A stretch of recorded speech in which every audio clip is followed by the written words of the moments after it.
കാശ്മീരിലേക്ക് package എടുത്ത് പോകണോ അതോ സെൽഫായിട്ട് പോകണോ? ഞാൻ പറയുന്നു നിങ്ങൾ പാക്കേജ് എടുക്കണം, എന്നാൽ സെൽഫായിട്ട് പോകും വേണം. എന്നാൽ പിന്നെ അതെങ്ങനെ ഞാൻ പറഞ്ഞുതരാം. ഫബീറാണ്, വെൽക്കം ബാക്ക് എഫ്ജോളൊക്കെ.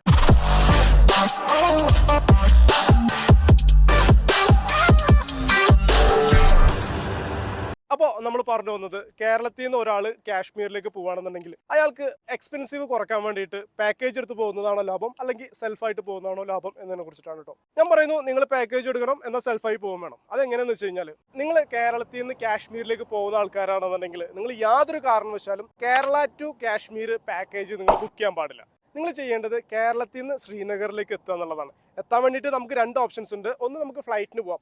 സമയക്കുറവൊക്കെ ഉണ്ടെന്നുണ്ടെങ്കിൽ ഒരു 12,000 രൂപ കൊടുത്തു കഴിഞ്ഞാൽ, അല്ലെങ്കിൽ അതോ ഡിപ്പെൻഡിങ് ഓൺ ദ സീസൺ ആണ്, അതനുസരിച്ച് നിങ്ങൾക്ക് ശ്രീനഗറിലേക്ക് ഫ്ലൈറ്റ് ടിക്കറ്റ് കിട്ടും. നിങ്ങൾ ഡൽഹിയിൽ വന്നിട്ട് അവിടുന്ന് മാറി കയറാണ് വേണ്ടത്. ഇനി അതല്ല, ട്രെയിനാണോ പോകുന്നുണ്ടെങ്കിൽ 3 ദിവസം നിങ്ങൾ യാത്ര ചെയ്ത് കഴിഞ്ഞാൽ നിങ്ങൾക്ക് ഈസി ആയിട്ട് നിങ്ങൾക്ക് ശ്രീനഗറിൽ എത്താൻ പറ്റും. ഈ 3 ദിവസത്തെ ട്രെയിൻ യാത്ര എന്നതിനെ കുറിച്ചിട്ട് നമ്മൾ വളരെ വ്യക്തമായിട്ട് നമ്മുടെ എപ്പിസോഡ് ചെയ്തിട്ടുണ്ട്. ആ വീഡിയോ കാണാത്തവരുണ്ടെങ്കിൽ ഈ റെക്കമെൻഡ് ലിസ്റ്റ് വരുന്ന വീഡിയോ കണ്ടാൽ മതി. ശ്രീനഗറിൽ നിങ്ങൾ എത്തിക്കഴിഞ്ഞാൽ അവിടുന്ന് നിങ്ങൾക്ക് സൈറ്റ് സീന് വേണ്ടിയിട്ട് നിങ്ങൾ പാക്കേജ് എടുക്കുന്നതാണ് കേട്ടോ ലാഭം. കാരണം നിങ്ങൾ കേരളത്തിൽ നിന്ന് ശ്രീനഗർ വന്നിട്ട് ശ്രീനഗറിൽ കറങ്ങി തിരിച്ച് കേരളത്തിലേക്കുള്ള പാക്കേജ് എടുക്കുമ്പോൾ വലിയ ഹ്യൂജ് എമൗണ്ട് നിങ്ങൾക്ക് വരും. മറിച്ച് നിങ്ങൾ ശ്രീനഗറിൽ എത്തിക്കഴിഞ്ഞാൽ ഒരു 4,000 മുതൽ 5,000 വരെയൊക്കെ നിങ്ങൾ പെർ ഹെഡ് കൊടുത്തു കഴിഞ്ഞാൽ 5 നൈറ്റും 4 പകലും കാശ്മീരിലെ ഗുൽമർഗും സോൻമാർഗും പഹൽഗാമും ലോക്കൽ സൈറ്റ് സീനൊക്കെ കണ്ടുകൊണ്ടുള്ള പാക്കേജസ് ഒക്കെ അവൈലബിൾ ആണ്. മറിച്ച് നിങ്ങൾ അവിടെ എത്തിയിട്ട് സെൽഫായിട്ട് പോയി കാണാന്ന് വെച്ച് കഴിഞ്ഞാൽ നിങ്ങൾക്ക് ഒരു ദിവസത്തെ വണ്ടിക്ക് തന്നെ നിങ്ങൾ ചിലപ്പോൾ 5,000 രൂപ വെച്ചിട്ട് കൊടുക്കേണ്ടതുണ്ട്. അപ്പോൾ ശ്രീനഗറിൽ എത്തിക്കഴിഞ്ഞാൽ നിങ്ങൾ പാക്കേജ് എടുക്കുന്നതാണ് ഏറ്റവും നല്ലത്. ഇനി നിങ്ങൾ ഫ്ലൈറ്റിനാണ് വരുന്നെങ്കിൽ നിങ്ങൾക്ക് 4 ദിവസം ശ്രീനഗർ താമസിക്കാനുള്ള രീതിയിലുള്ള പാക്കേജസ് നിങ്ങൾ എടുത്താൽ മതി കേട്ടോ. അങ്ങനെയാണ് നിങ്ങൾ ചെയ്യുന്നതെങ്കിൽ നിങ്ങൾക്ക് കേരളത്തിൽ നിന്ന്